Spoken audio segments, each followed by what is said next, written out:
Well, a good morning, one and all. How the devil are you doing this fine day? Dan Cullen says, "Yeah, baby, let's get this shoe moving. Yes, let's get this." Well done, Dan. Get the shoe moving. I've got a weird thing going on at the moment. Some of you are aware that I released a booklet yesterday.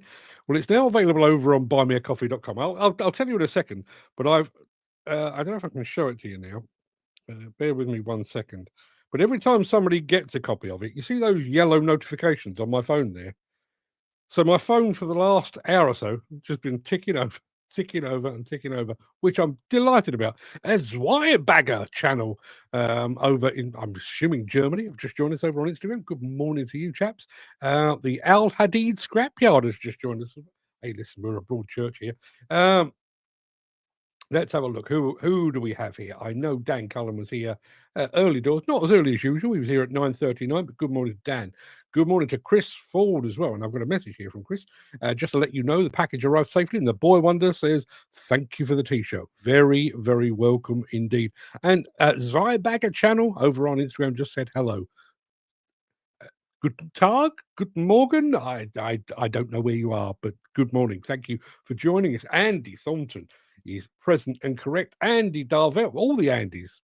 Why do you call them the Andys? Because their name's Andrew. If anybody's seen the film Hot Fuzz, you'll know what that was all about. Morning, morning, morning, everyone, he says.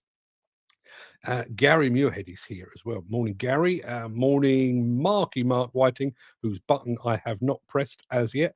Gary saying another flat cap today. Yeah, listen. I'm that guy. I'm in a flat cap kind of mood. And apparently, me and Zweibagger channel were together at the influencer event at Bauma. Wow. My apologies. My apologies. I'd probably know you if I was to see your face. Just didn't recognise the channel name. But good morning to you and keep up the good work. Thank you very much indeed for joining us. Cool, well done, Mark. Says Dan. Yeah, there's another one just gone out the door. Did Dan get a kick out of that? Yes, get this show moving. Well done. Yes, we have a new book out. It's one of three. I think I mentioned this yesterday. To be honest, and this kind of plays into our morning monologue today. I've grown a little tired, weary of the powers that be not basically pulling their weight. They're silent over too many things, basically, is to cut a long story short.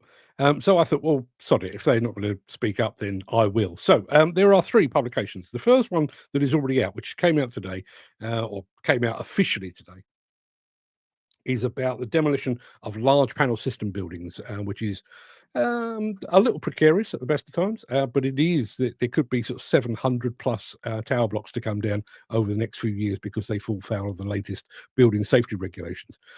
So I thought, yeah, it'd be a good idea to actually get something down on paper and advise demolition companies on how to position themselves to take advantage of that coming wave. So that was the first one. There's a second one on prospects for the demolition industry 2025 going into 2026, the key challenges. That one I've been doing in conjunction with Fenchurch Insurance. That one it's written, it's designed. What I haven't done yet is go through it and make sure that it makes sense. I've got it down. I've been through it 4 or 5 times, but I do need to run it through the filter one more time. And then to complete the circle, there's another one that's been done. It's called In Defense of Demolition. As an industry, we've kind of allowed ourselves to be taken to the cleaners somewhat by the powers that be it environmentalists and politicians, people criticising our lack of the demolition industry's lack of sustainability. When that all started, everybody said, "Oh, this embodied carbon thing, it's just Mark making it up." He wasn't. It'll blow over. It hasn't. So I've decided it's about time that the demolition industry had a bit of a defence network in place. So that's what we've done. I've been away. I've researched it. I've written it again. I need to sit down and I could do with a couple of days off, if I'm being completely honest, and I don't just mean the weekend because I need to recharge the batteries in. Need a couple of days off to just sit down and read through these things and then make them available. The one that came out today is free of charge. The one that is coming out on embodied carbon will be free of charge. I may charge for the prospects for Demolition for 2025-26. I'll see how we go. But yeah, in answer to Gary's question, is the insurance company going to be a sponsor? You never know. I mean, a lot of it will hinge upon exactly what we deliver. Funnily enough, I had a message through from Caterpillar yesterday. You may recall that I worked with Caterpillar on the EDA, the tour of Italy, and they asked for some up-to-date figures on how many people had seen our coverage of that EDA thing, and it was about 250,000, which is not bad. Not bad at all. So yeah. Let's have a look. What have we got here? Dan says, "Makes sense. You are one of the only sensible writers out there, Mark." Do you know, funnily enough, I'm in the early doors of talking to an organisation about doing some media training for the demolition industry. When an incident or an accident occurs, the press kind of hound demolition contractors, and there is a sensible way to handle that. Give yourself a bit of breathing space. And I've been talking to a company about actually doing that kind of training. So I will go along and pretend to be a journalist, which is fairly straightforward because I've been doing it for 35 years. I've been pretending for that long. But the initial feedback was we could probably do with 2 or 3 of you. And you know what? I can't think of another one. Genuinely can't. I mean, there's lots of journalists out there. Good enough? I don't know. Let's have a look. Dan says, "Chris, I get a kick at 3:45 every morning and keep it going. Well done.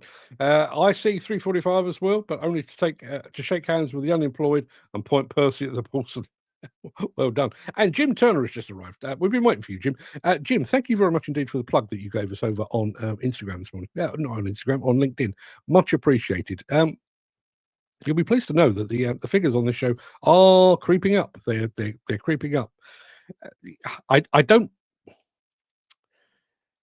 think I need to grow accustomed to the fact that because we broadcast at 10 o'clock here in the UK, most of our audience, like 95% of our audience, aren't even awake yet because, you know, a lot of our audience is in America, Australia, New Zealand, and places like that. But yeah, listen, the figures are creeping up. I intend to stick with it. I'll keep you posted on all of that. Anyway, it is that time. Without further ado, let me roll the intro and get this show on the road.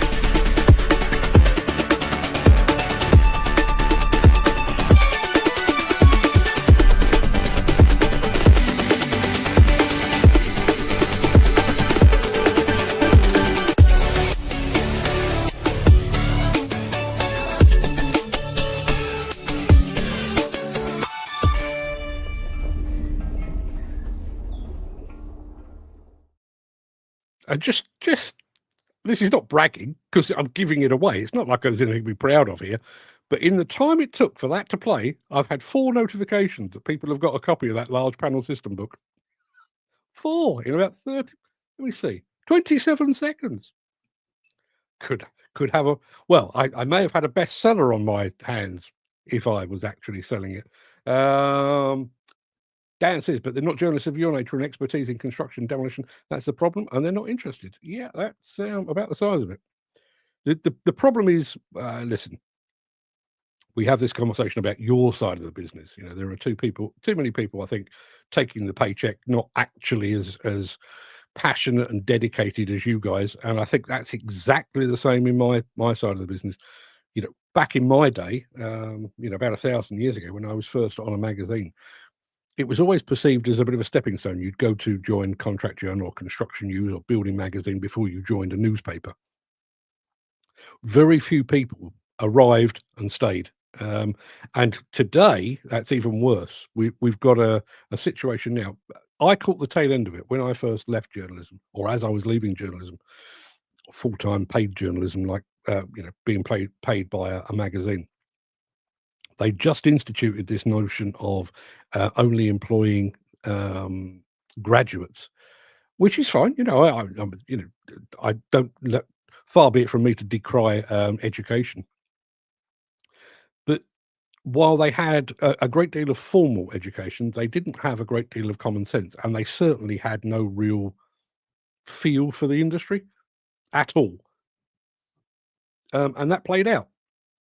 Today, the issue we've got is that the world and his wife go through college and university these days doing media studies. They come out the other end, don't really know what to do next, so they end up working on a magazine, and their job basically is to take a press release and sometimes don't even rewrite it, to the point where if there's a mistake in a press release, sometimes you'll see it in the magazines as well, because that's the standard we have.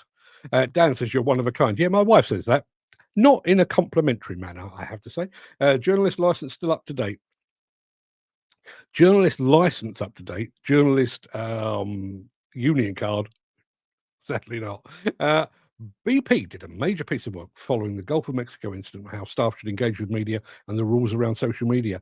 We could have done with you then. Yeah, do you know, it's an interesting one, and I do wonder about how I should be saving this for the training course, but one of the things that I think people are blissfully unaware of these days, and one of the things that's kind of changed. Go back to last week or the week before when that building collapsed in Manchester. It took PP O'Connor, the company involved, 2 days, possibly three, to issue a statement. In that time, that thing had been all over social media. It'd been on Instagram, on LinkedIn, YouTube, and everything else. So me and everybody else was already aware that it had happened, and it still took them a couple of days.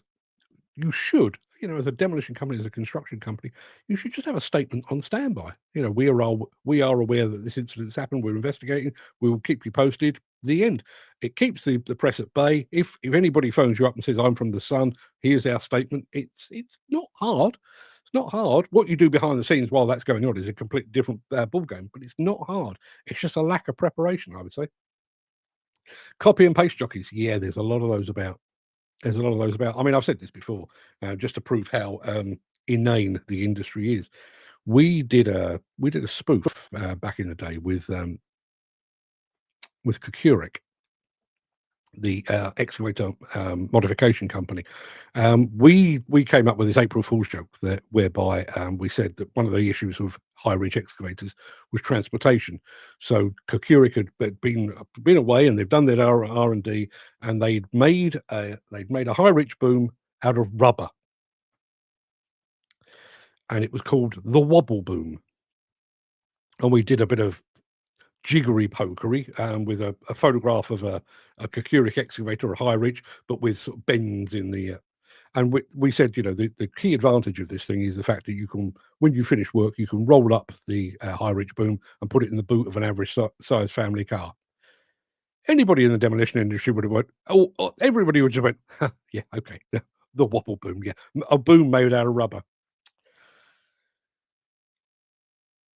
A well-renowned construction magazine ran it as a serious piece. Yeah, there you are. Any of you guys seen a film called Last Breath about saturation divers in the North Sea? True story, and it's unbelievable. Don't want to say too much because I don't want to ruin it.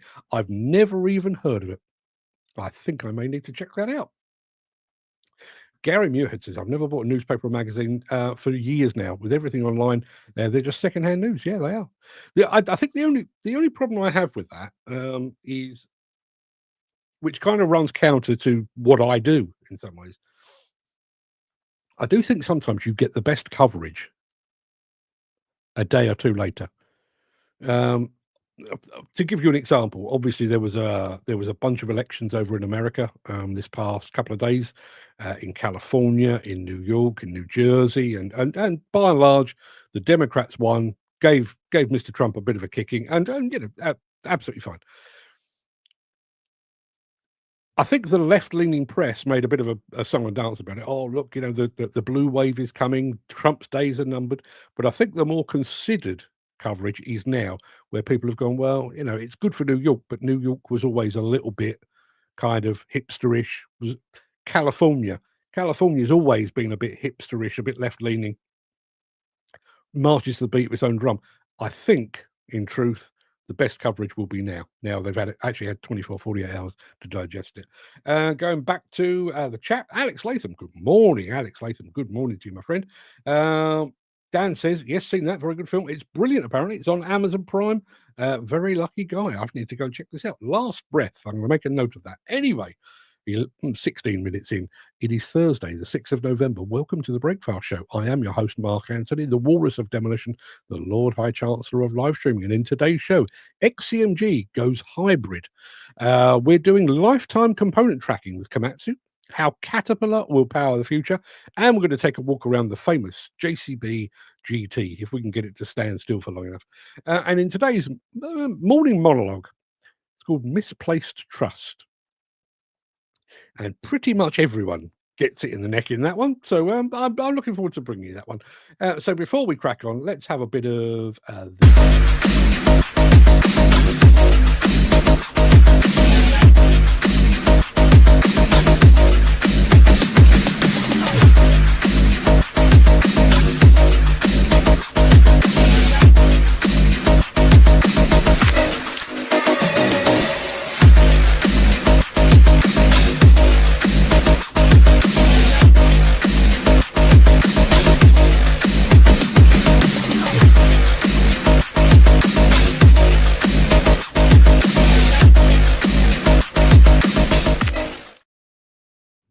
Yeah, I do want to pick up on this. We did cover it.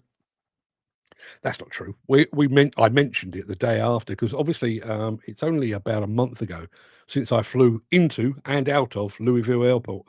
Obviously, it's turned out to be a major incident. I was aware of it night before last, I think it was, because it came up on a live stream I was watching. At the time, it looked like the plane had caught fire on the runway, and there was fears over the people actually on the plane. I think there were 3 members of the crew. There was a UPS plane coming out of it. Out, we're now talking about 7 people dead. So yeah, it was a bad one. It does make me wonder. When we were at the Utility Expo, in the outside area, we were watching plane after plane after plane, and a lot of these were UPS because it is a major parcel hub as well. And it flew kind of over the showground, so over an exhibition centre, but also down the way. You know, there are fuel tanks and various other bits and pieces. I do wonder, you know, if we had our time over again, would we necessarily build airports where we've built them? And would we build up around them? Would we leave them a bit of a path, a clear path? Particularly in somewhere like the States where you've got room to manoeuvre.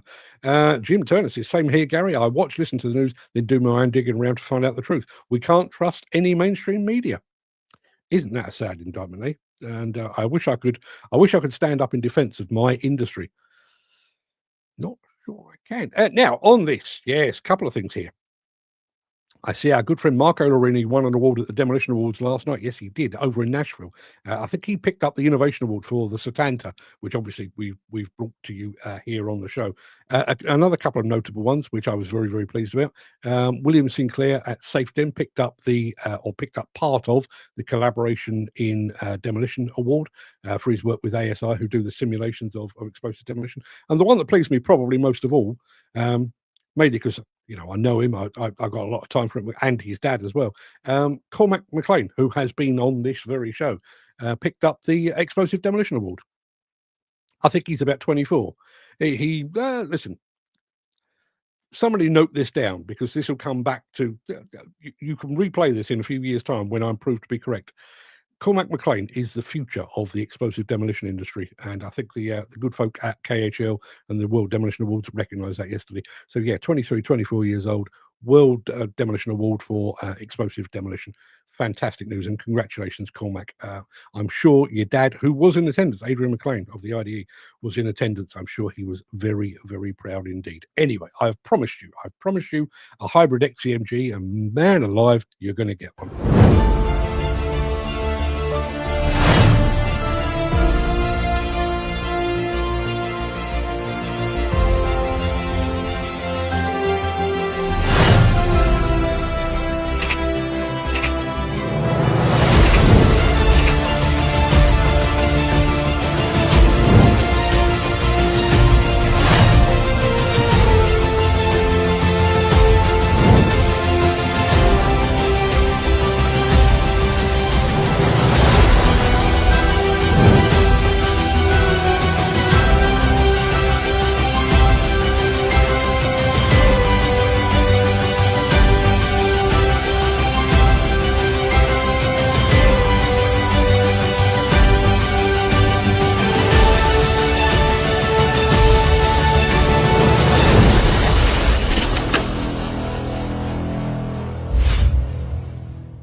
far be it from me to go to war with one of our favourite viewers. Andy Darvell says, "Does anyone know what news actually stands for?" It's a really good pub quiz question. It stands for notable events, weather, and sport. I do not believe that to be correct. I've just looked. I'm looking at it now. No, apparently, news is not an acronym. It's a word derived from the plural of new, meaning new things or new information. Popular myths say it stands for northeast, west, and south, or notable events, weather, and sport, all of which are false. So, next time you're in a pub quiz and somebody throws that up, you might want to tread carefully with your answer, unless the internet's wrong, which is also possible. You ever notice how they load those trucks to the bollocks? It shows you the strength of the bodies. I hadn't noticed, actually. I was looking at the excavator, not paying attention at all to that. Looks like a very busy quarry in a tight area. Yeah, which is surprising because your Chinese do have a lot of space. They really do. Big battery in that, I know. Wow, huge amount of kilowatts. Yes, all about the kilowatts these days, isn't it? What have we got coming up next? Oh yeah, I found this the one that we've got coming up. The following film is actually from Komatsu, and it's talking about lifetime tracking of components. I'll let them explain, but I'll be back after this. If you are enjoying this episode, please consider supporting the show. You can leave us a tip at buymeacoffee.com/demolition news. Yeah, so lifetime tracking of components. As I say, I'll let Komatsu explain. But if you are, particularly if you're running mining and quarrying equipment where you're investing absolute millions both in the equipment and keeping them running, I think this is a key one for the future. Take a look at this. Creating value together. That is our promise for Komatsu's customers and partners. We support you with modern technologies and innovations to create sustainable solutions together. This includes our new application, which is designed to help you manage maintenance and spare parts better, faster, and more reliably. This tool gives you complete oversight of the entire life cycle of your machines and components in one platform, anytime and anywhere. Component Tracking System, CTS Go. Inventory planners, mechanics, and maintenance managers face a variety of challenges in their efforts to ensure operational reliability and avoid unplanned downtime. Additionally, they deal with increasingly complex processes requiring more time and manual labor, lacking communication between the systems, difficult information flow, and compliance with maintenance intervals. The new CTS Go is the universal solution for all these challenges. It features innovative data communication technology so that you can always keep oversight of your entire fleet. Reduced downtimes and optimized digital processes make your operations more efficient, guaranteeing a successful future for your fleet and your business. CTS Go provides you with an innovative digital tool that you can use to monitor your entire Komatsu machine fleet across all countries. Error-prone manual processes, intricate Excel lists, and unplanned downtime are a thing of the past. With CTS Go, you benefit in many ways. You save time and money, reduce risks and error sources, and improve the safety of your fleet through precise maintenance and spare parts coordination. You can easily track the entire life cycle of an individual component from production and logistics to the installation in the machine and even the remanufacturing facility.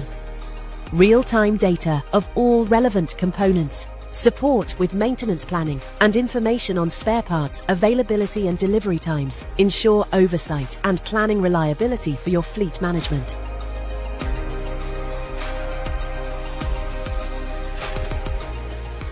Get started now. Contact your Komatsu dealer for more information. CTS Go.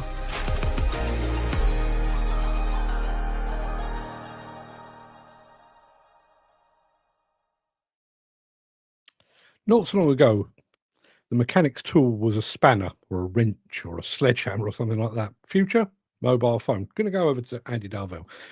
I wonder if anyone's ever done the maths on this.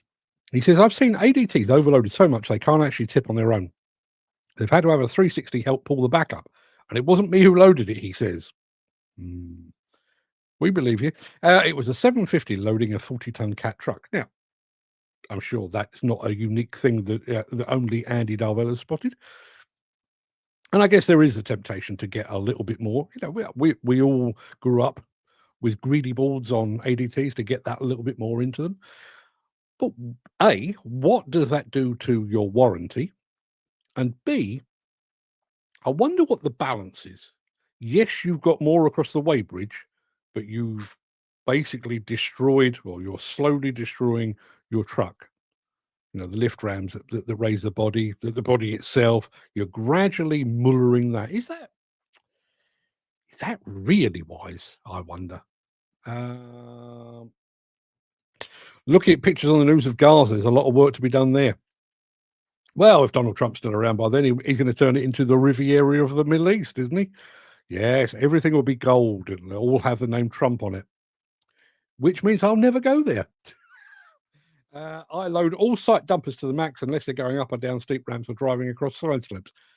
Nothing wrong with loading to max, but loading beyond max, I think, is where the issue arises. Because ultimately, it's think about it in terms of braking systems on cars. You know, you've got let's say you're driving a Ferrari. It weighs a certain amount. It can go to certain speeds, and so on. So the brakes on a Ferrari have been designed to bring that car to a halt as quickly as is humanly possible. A site dumper has been designed to carry 8, 9, 10 tons, maybe less, maybe more, depending on the size of the dumper. It's supposed to carry that weight. If you've got a 10-ton dumper and you manage to shoehorn 12 tons into it, what are you actually doing to the underlying machine? As I say, the lift rams, the transmission, the engine, everything. I wonder. And Jim says, I mean max capacity, obviously, not maximum weight. Quite right, too. Lorries in China, overloaded, and they're tipping it.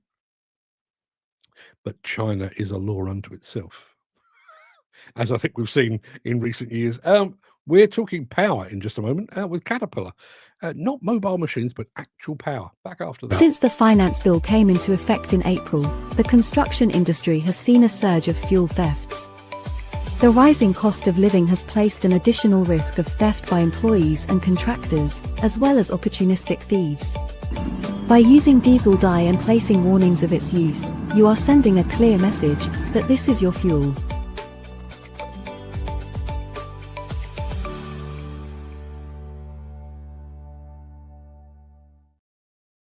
And just so you know, I think I may have gone too early. I'm wearing a jumper and a hat. And I'm sweating like a dead donkey. It's warm in here. I should have stuck with the T-shirt for just a couple of weeks longer, I think. Anyway, Caterpillar, powering the future. I mean, they power the present. They may as well power the future as well. The world needs more energy. Not tomorrow, now. From drilling to moving gas down the pipelines, to making sure your power is always on, always reliable. We've been powering progress for generations. And today, data centers and AI are driving electricity demand like never before. And we're right at the center of it. The fastest growing part of Caterpillar, built on a legacy of strength, driven by bold innovation. This is Caterpillar Power and Energy. Now more than ever, we're uniquely positioned to lead the future of energy. We solve the toughest customer challenges through collaboration. Because when reliability is a must, customers turn to us. Because the power we deliver doesn't stop at the switch. It lights up businesses, keeps hospitals running, fuels communities and industries. The demand is here. The moment is ours. And together we're turning power into progress, opportunity into impact, and delivering energy everywhere. Unmatched solutions, global scale, future looking, future ready. More efficient, sustainable power, hybrid power, fuels of the future. The world's energy story is being written right now, and we're powering every chapter. Caterpillar Power and Energy, where the future runs on us.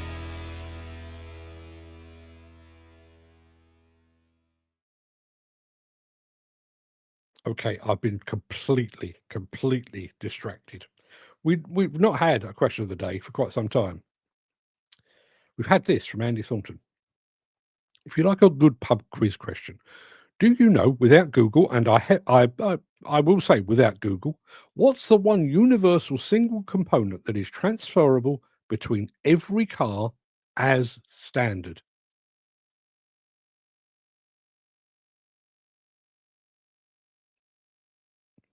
Jim Turner has said driver. I'm sure that's not the answer.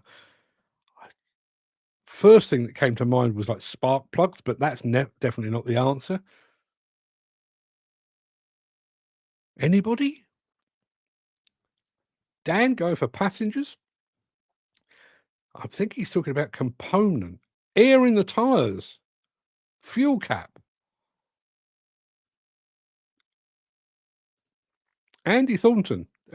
I tell you what, Andy, don't do it yet, because we've got our lady with the merch to go through, which is 30 seconds. Sit on your hands for 30 seconds and then reveal all, if you would be so kind. Here she comes.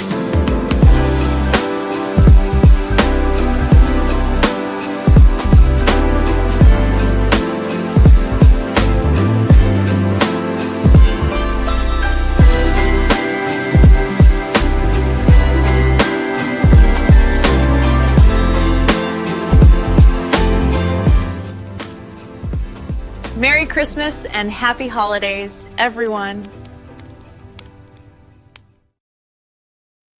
Dan Cullen is guessing bulbs. He's also guessing tyres. I don't think they'd be interchangeable because you have different size wheels and stuff like that. So, Andy Thornton, would you care to put us out of our misery?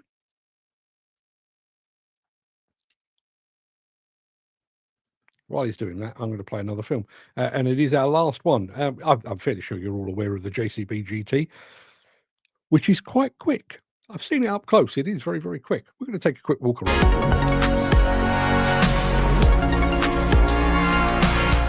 This is not your typical backhoe loader. Aluminium excavator end. Wheelie bars to stop you flipping up when you're doing a wheelie. Fast track back axle, mega bib tyres, normally seen on a loading shovel or a fast track. It has the same cab as a JCB backhoe loader, but a roll cage to protect me when I'm driving. Sports car front end, so it looks a bit like a dragster. Aluminium loading shovel, we need to keep it light.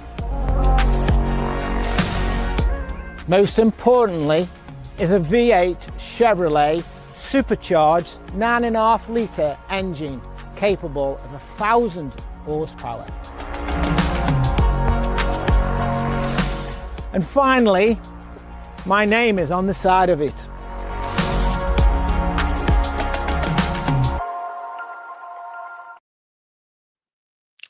If anybody's ever seen that, you will know what an amazing piece of equipment that is. Absolutely fantastic. Dan Cullen saying all those towers. We have an answer from Andy Thornton. Apparently, the valve stem dust cap used on tyre air valves, they're all the same. A universal component. Well done, Andy. Yeah, if it were a pub quiz, the quizmaster would have won today. Yeah. That's about it for the main part of this morning show, which is just as well because my morning monologue is a little bit longer, not a huge amount longer, but it's a little bit longer than our usual fare. So I'm going to roll the outro in a second before leaping gazelle-like over into my morning monologue. If you can't stick around for that, please stay safe, look after yourself, your family, your friends and your colleagues. I hope to see you again very, very soon. But if you do have the time and the inclination, I will be back immediately after a smidgen of this.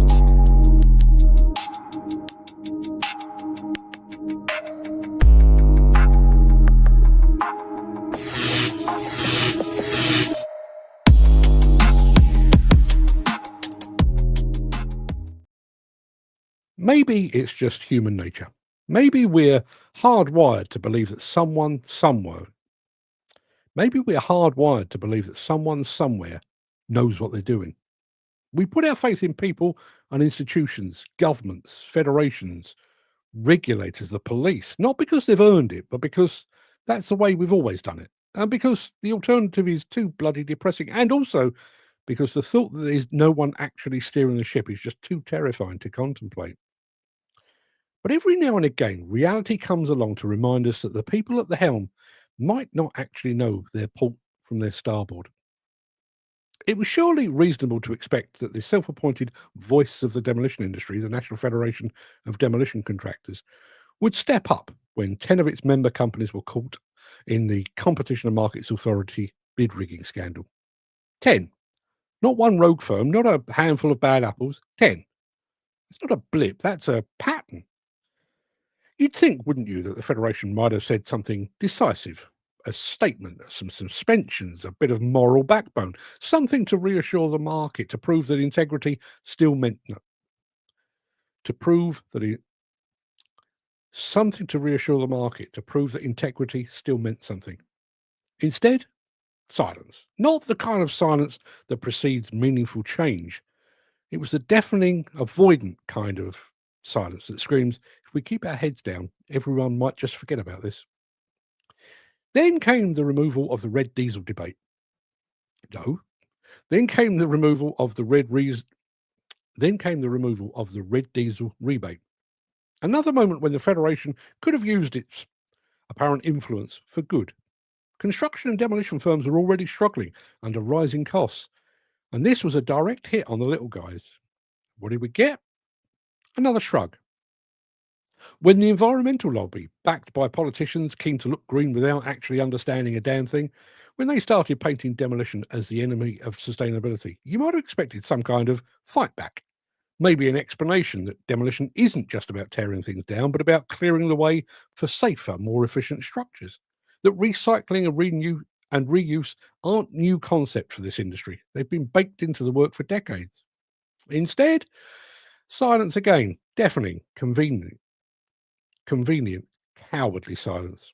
And it was the same when NFTC members suffered a spate of scaffold collapses in the summer of 2019. Same again a few weeks ago when another member company saw a collapse in Manchester city centre. And you start to wonder, why do we continue to hand over our trust like it's an endless resource when all the evidence says it's being squandered? Take the UK government, please. Would somebody take the UK government? You'd like to think they'd spend public money wisely. You'd like to think there's a bit of due diligence involved before billions are signed off. But no. £2.7 billion of taxpayers' money has been poured into infrastructure projects that now sit abandoned, half-finished, or permanently shelved. Then there's the housing pledge. 1.5 million new homes by the end of the decade. Sounded good as a headline, sounded ambitious, decisive, but anyone with half an understanding of planning bottlenecks, skill shortages, and supply chain chaos could tell you this wasn't even a fantasy. It was pure fiction. And still, we nod along. We hope that this time they've done the maths. We want to believe.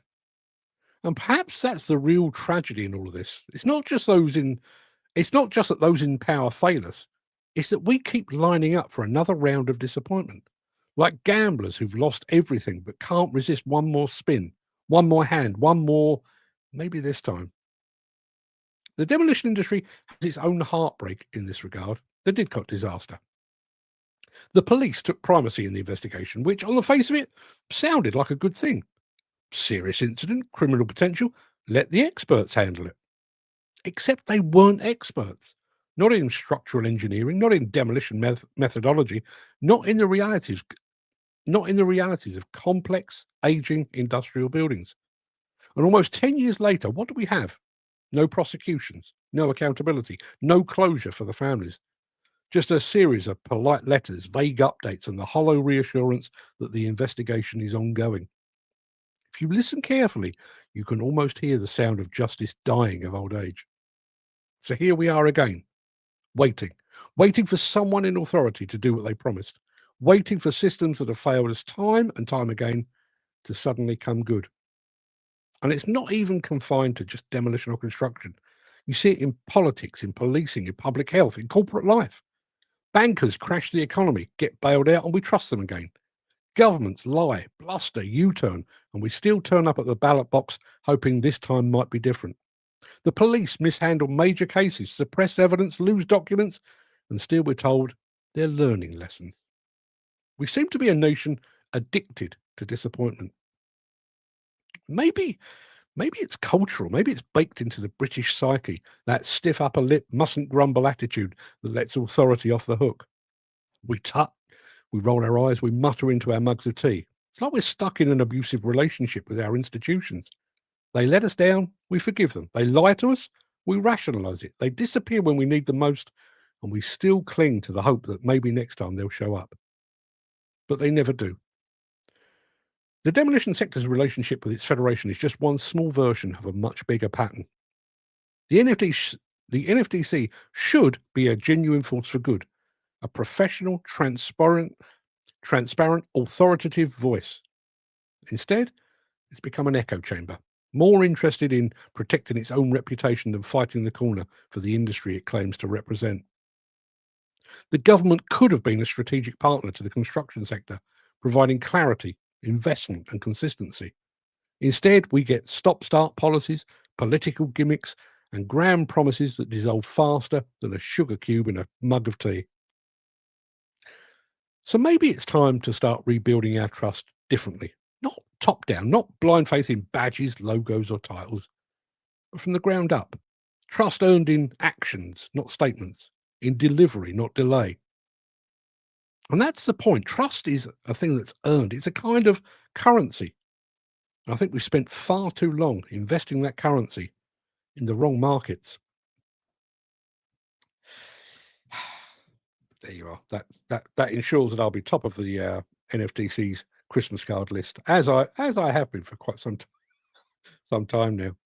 But yeah, we do just seem to fall for it time and time again, don't we? And in so many, I mean, even something bizarre like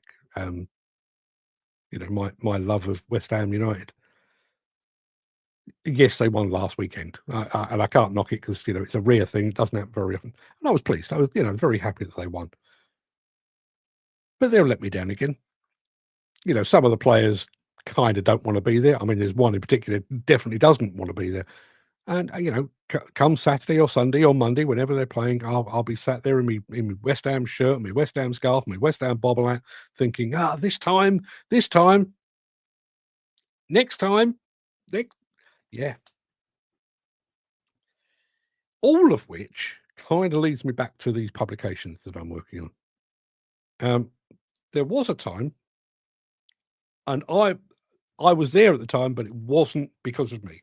There was a time, maybe 10, 15 years ago, when the NFDC was proactive. It would look at issues within the industry, like the rise of high-reach excavators, and it would say, okay, well, there is clearly a trend. We need to make sure that our industry is prepared for this trend, that it is maintaining that trend in the safest, most efficient way. So they basically sent me and Paul Brown to write a set of guidance notes on high-reach excavators. That's since been replaced, because in the time between me writing it, or me and Paul writing it, and now, obviously those high-reach excavators have doubled in size. So it needed somebody to go back and take another look. But that was, off the top of my head, probably 8-9 years ago that was redone.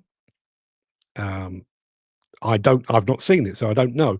Does that take into account the rise of telescopic machines like produced by Kokurik? We're now at 100 meters as a high reach. Has anybody taken that into account? And for the same thing with a bunch of scaffold collapses. Really and truly, what the NFDC should have done is, okay, we'll get the experts together and we will put out, we'll draw a line in the sand, and we will say, henceforth, anything to do with demolition and scaffold should follow these procedures, and if they don't, then we are basically signing ourselves up for a potential issue. But they didn't, and they didn't say anything about the red diesel rebate. They didn't say anything about the CMA investigation. So who does? Which is why I've taken up the mantle. It's not my place. I mean, I was talking to somebody the other day. The book that's just come out, or the book that's just come out, is on large panel system buildings like Ronan Point, and the prescribed demolition method for that, for various reasons, is going to be top down. A couple of machines, It might be Brock's, it might be other excavators. Put them on the roof and munch the thing down from top down. That's the prescribed manner of demolition on a large panel system building. There is already a set of guidance notes on top-down demolition, but you would have thought by now that somebody would have gone, these large panel systems, of which there are close on 1,000. You'd think somebody would say, well, these are slightly different. These are slightly more challenging, slightly more problematic. Maybe what we need here is some kind of addendum to that top-down guidance that we've already got. Not rewrite the whole thing, but just have an added bit. So if you're encountering a large panel system building with all its challenges and technical difficulties, you might want to refer to this. Where is it? And that work is going on right now. I mean, the wave is still coming. The wave of large panel system buildings coming down is still coming, but there are people working on them literally as we speak. Funnily enough, Scotland actually got a bit of a march on the rest of the country, apparently. I think they were very quick to spot the potential issues with those buildings, and they reacted very, very quickly and got them down, or got some of them down. But they've still got more than 100 up there that need to come down, or may need to come down in the very near future. So who's doing that?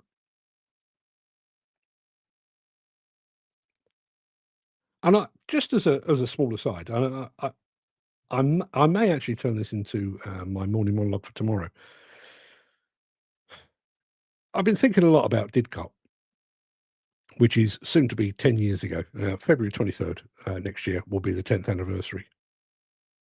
And I sit here on a regular basis and point the finger at Thames Valley Police at their tardiness in bringing the investigation to a close.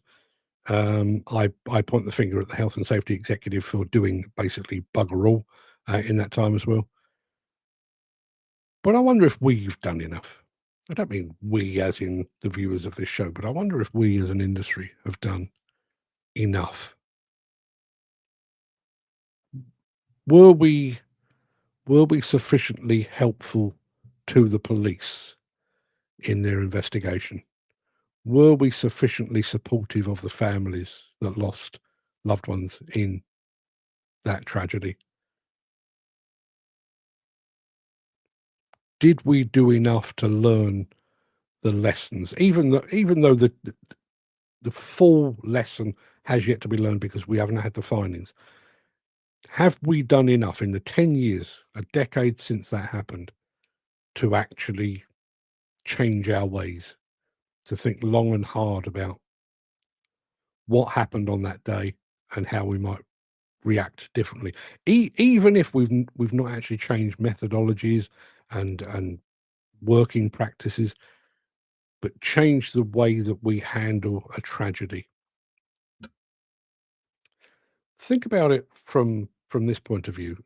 Obviously, we all lived through the COVID crisis, and I think, certainly to begin with, I think our almost universal feeling as citizens of the world was, I wouldn't want to be in Boris Johnson's shoes right now. I wouldn't want to be I wouldn't want to be in a political leader's shoes right now, because nothing could have prepared you for this.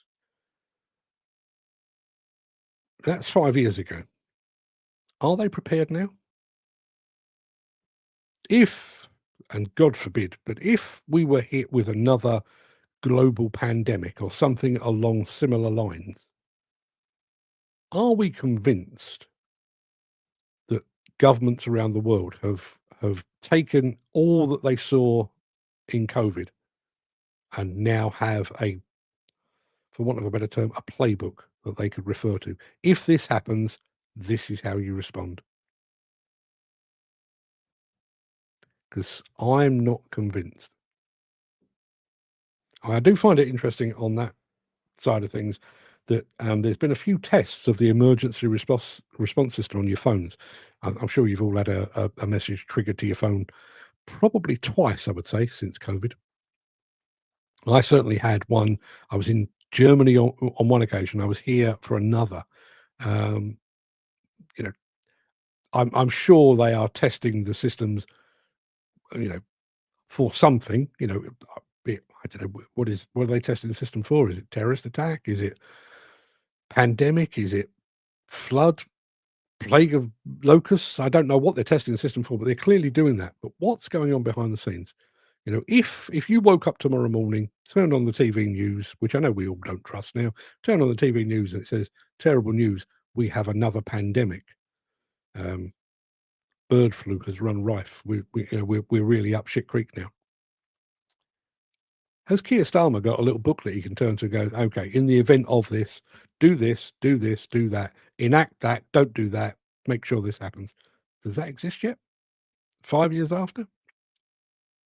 I'm certainly not convinced. What do we have over here in the chat? The pragmatic outcome now would be a public release of safety lessons and systemic reforms to prevent future demolition tragedies, especially given the decade of investigation without accountability.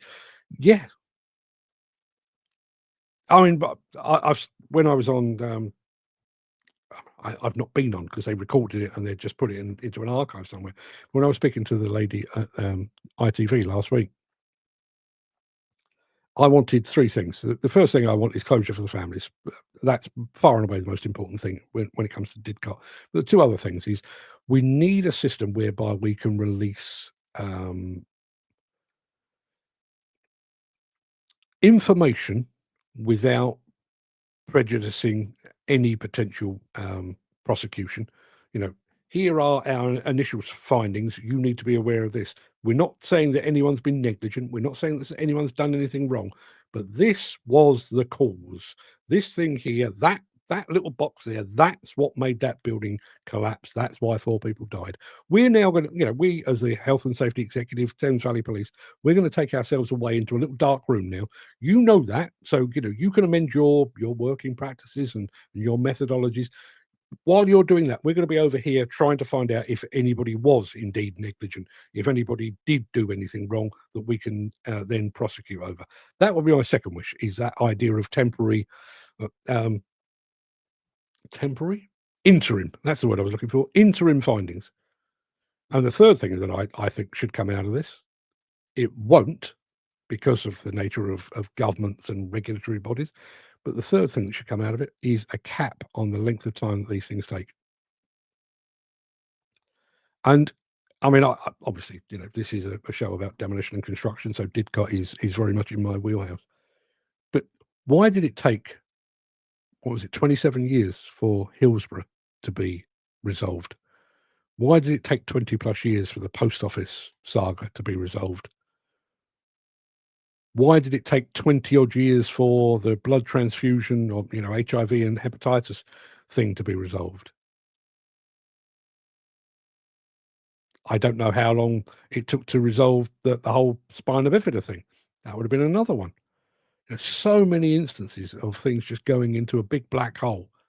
And as I said, it's misplaced trust. We're putting our faith in governments, in regulatory bodies.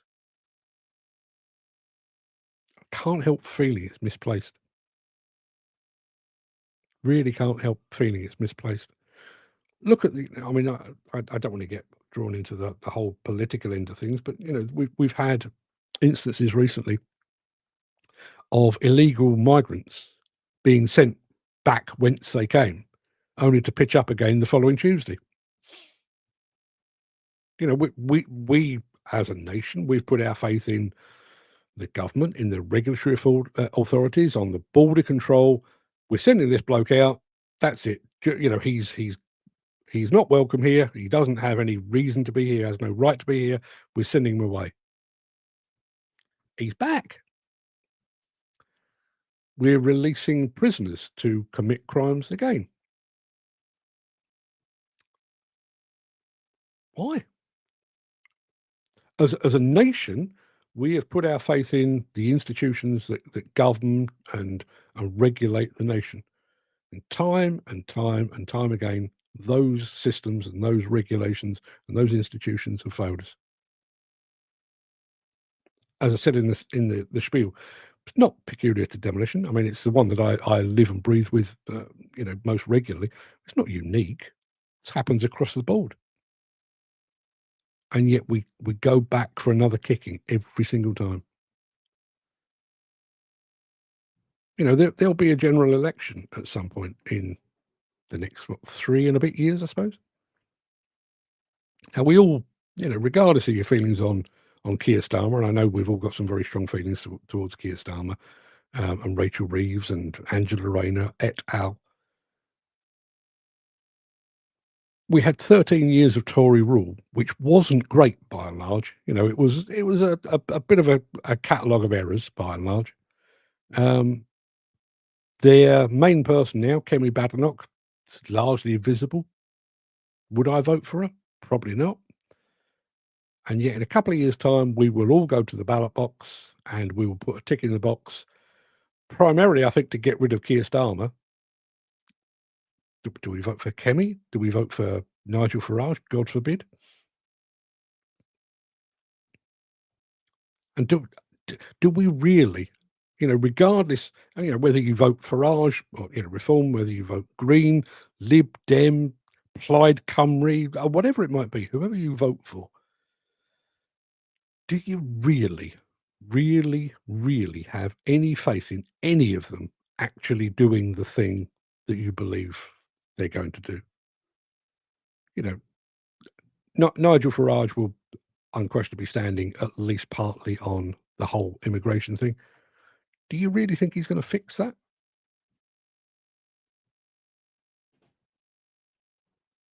I don't. I think you'll make it a very unpleasant place to. I think you'll make the UK a very unpleasant place to live if you happen to be brown or black or migrant. But do I actually think he's going to solve the whole small boat thing? No, not really. Tories couldn't. Labour Party can't. What makes him any different?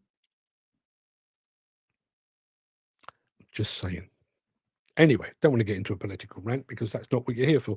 I'm going to call it a day right now. I'm going to go and do something. Well, I'm going to make sure that the books are still going out the door, which I believe they are. How many have we done since I came online? Let me just have a quick refresh. 49 since the show started. Not bad. Not bad. Yeah, I don't think J.K. Rowling has got too much to worry about, but Jim Turner says, I know Labour and Tory won't fix it, so I'll vote Reform. Jim, I mean, obviously you and I, we have very different take on that. And, that is one of the things, we live in a democracy. Everybody is entitled to their own opinion. Your vote Reform. Now, admittedly, we could, which you're clearly doing, you could give them the benefit of the doubt here. Obviously, Labour over the past few years have not covered themselves in glory. So I understand your lack of faith there. The Tory party, I think, particularly tail end of the Tory party, I think you've got every right to think, they're not up to the job. So what you're actually going to do, and again, I'm not saying this because it's Nigel Farage, although I have a real issue with Nigel Farage personally. What you're actually saying is, we know Labour can't do it. We know the Tory party can't do it. So we're going to give the opportunity to somebody that's got no proven track record whatsoever. And the crazy thing with that is that that's not a ridiculous decision to make. I mean, personally, I don't believe voting Reform is the answer. I really, really don't. I mean, that doesn't align with my personal politics in any way, shape, or form. But we're at a situation now where possibly the best vote is for somebody with no proven track record. That's like, I mean, West Ham are struggling at the moment. Instead of going out into the market and finding, a proven manager, that's like shouting up into the stands at the London Stadium saying, "Oi, you there. Yeah, you seem to have a lot to say for yourself. You're manager now." Is that really where we are? And the crazy thing is, yes, that is exactly where we are. Why did Donald Trump make it into power? Because people were fed up with career politicians. They saw it as it's an opportunity for a businessman to run the country like a business. They failed to recognize the fact that he has more business failures than business successes on his track record. But again, yes, handling imports and exports and tariffs and that kind of thing may be a background as a businessman, might be the way forward. But that does not make him equipped for dealing with poverty, child hunger, overseas policy, defence. And clearly it doesn't. Where are the books again, Mark? You will find them. Easy way is to go to go to buymeacoffee.com/demolition news. That's where you'll find it. Or just go over to demolitionnews.com, have a look there, because there's an advert for it. They're all as useless as each other, sell you a dream and then shit on you. Yeah. Now we're talking. Now we're talking. Andy Thornton. Labour got in because they were the least worst at the time, and see where that got us. Is a reform vote the same? To my mind, it is. To my mind, it is. I personally, and I know a lot of people that are fully intending to vote reform, regardless of my protests. But I think virtually everybody I've spoken to about it is more voting against Labour and Conservative than they are voting for reform. It's a case of, well, they're crap, what's left? We'll give them a go. And if that is our political mindset now, we'll go with the unproven and therefore least worst. I mean, if you were comparison shopping, you could look at the Conservative Party. Well, they did that, but they did that. They did that, but they did that. You look at the Labour Party. They did that, but they also did that. You did that with reform. Well, they've not actually done anything because they've never been in power before. But yeah, fuck it. Let's give them a shot. That's what we're talking about. And let's not lose sight of what we're talking about here. And I wasn't intending this to be a political thing at all. I was talking more about the demolition and construction industry. But think about what we're actually doing here. We are basically saying to somebody, here's the keys to the nation. As of whatever date it is, you are now responsible for the nation, for feeding our poor, for housing our vulnerable, for taking care of our old people, for looking after our defence, for looking after our borders, for looking after our treasury, all of the things that make up a government. And we are going to entrust that to somebody that's never done it before. Can you imagine, bearing in mind what we talk about here, imagine your site takes delivery of a brand new Cat D11 or a brand new high reach excavator, fresh off the production line at Kokurik. And Jim's driven a dozer before. Not great, but he can drive a dozer. And Bob over there, he's driven a dozer before. Not the best, but he can drive one. But no, we'll throw the keys to. I'm trying to think of a no, Simon, Nigel. We'll throw the keys to Nigel, Mr. Farage. We'll throw the keys to Nigel. What's the worst that could happen? What's the worst that could happen? Well, actually, the worst that could happen is he could kill everyone. Yeah. Jim Turner says, I would never vote Labour. I'm a capitalist. Why vote for the two parties that have systematically driven our country down into the shit hole it currently is? It's a fair comment. It is a fair comment. And I do think one of the issues, and I do wonder if they are privately kicking themselves. Back in the day, and I'm bearing in mind I'm 60 years old. Back in the day, you had the conservative. That's my right. You had the Conservative Party over here, and you had the Labour Party over there. So we had the capitalist party over here, and we had the Socialist Party over here. So, and I think this was, in my memory, the most evident of that was the union busting and the miners' strike and everything else. So you had Margaret Thatcher over here, basically trying to kill the unions over here. But then subsequently, over the years, the right and the left have gradually, to the point where there were times listening to Tony Blair, you know, he was New Labour, but you'd sit there and think, he sounds like a Tory. He even sounds posh like a Tory. He doesn't sound like a socialist at all. And you look at it now. You know, we have a Knight of the Realm as head of the Labour Party. In what world did that ever happen? Jim Turner says, Reform aren't far enough to the right for me, but they're the closest. Andy Darville says, I know naff all about politics because I can't stand politicians. You and me both. Did Starmer have a proven track record? I genuinely don't know. I know he was a lawyer and we all know how well they can lie.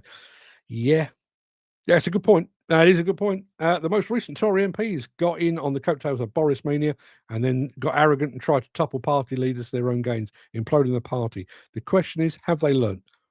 No, they don't. And in truth,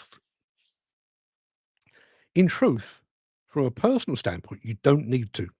And if you find yourself as a politician, or better still, a minister, even if you royally fuck the whole thing up, you've got a pension for life. You'd probably be quite welcome on the after dinner speaker circuit, where you can charge $500,000 or $1 million for an hour or whatever it might be. You're set for life. Doesn't actually matter whether you screw up or not.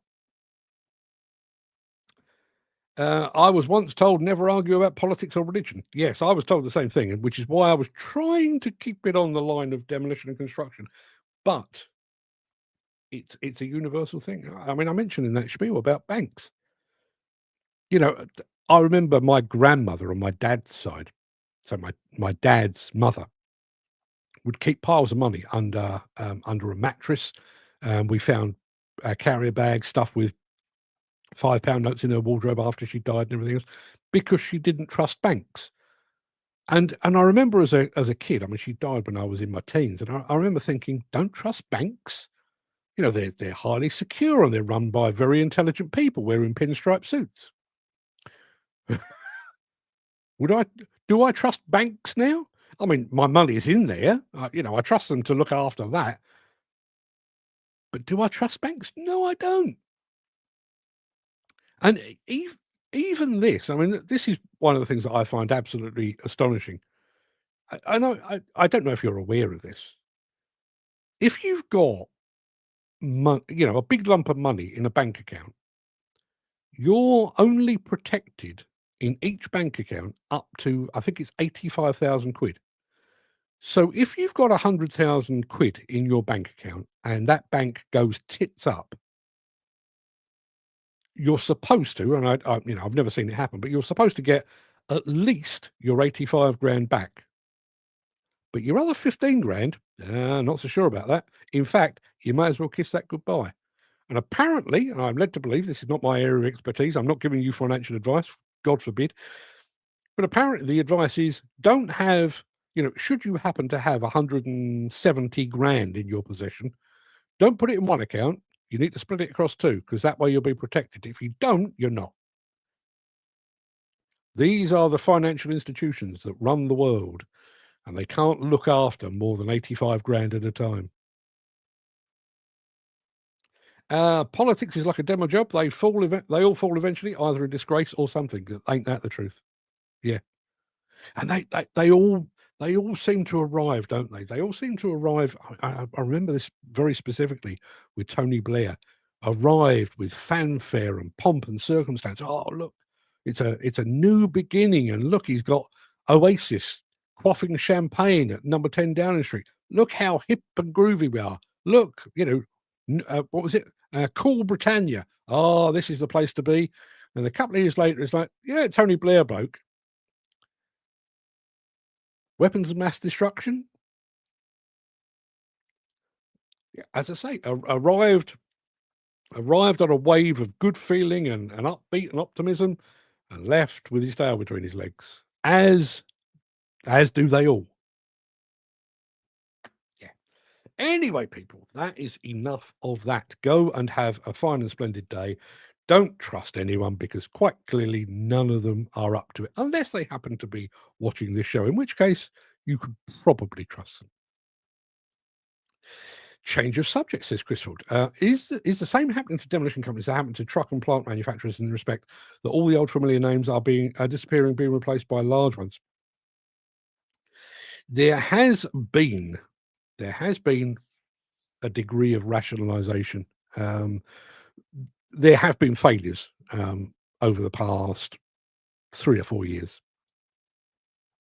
And with the notable exception of Squib, most of those have been middle to bottom end. So we've got companies falling off the bottom end. Funnily enough, I did notice a little while ago, somebody had done a study on how many demolition companies there are. I've always said it was somewhere around about 550 to 600. It's closer to 800. Not all of them are full-time demolition companies. Some of them do it as a bit of a sideline, but it's about 800. So the actual number, not so much. What I do find interesting, if ever you get bored, go and have a look at this on Companies House. The number of companies that have other companies under their wing. You know, they sometimes through family connection or whatever it might be. But you know, you've got company A and company B. Turns out company A and company B are actually owned by the same people. There's a bit of that going on. Andy Thornton says, in my opinion, if you take the wages and expenses out of politics, you end up the country being run by millionaires with their own agendas. Yeah. Yeah. And listen, I mean, that kind of brings us back to the whole thing with demolition. You know, there were NFDC presidents of the past, Sidney Hunt Sr., Claude Brown, David Keane, Howard Button, Dave Darcy, who basically took on the role for the greater good. Did they benefit themselves? Yes, they did, unquestionably. Some more than others. But by and large, they took on the mantle of the NFDC presidency to drive the industry forward.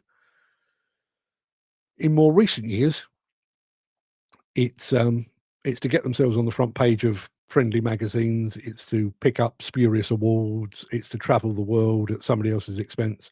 That's not driving the industry forward at all. So yeah, exactly the same. Back in the day, weren't Labour supposed to be run by working men for working men? Yeah. Yeah, that was the whole socialist movement in a nutshell. But yeah, as I say, we now have a Knight of the Realm at the head of the Labour Party, which I would imagine, you know, the Labour leaders of the past would turn in their respective graves.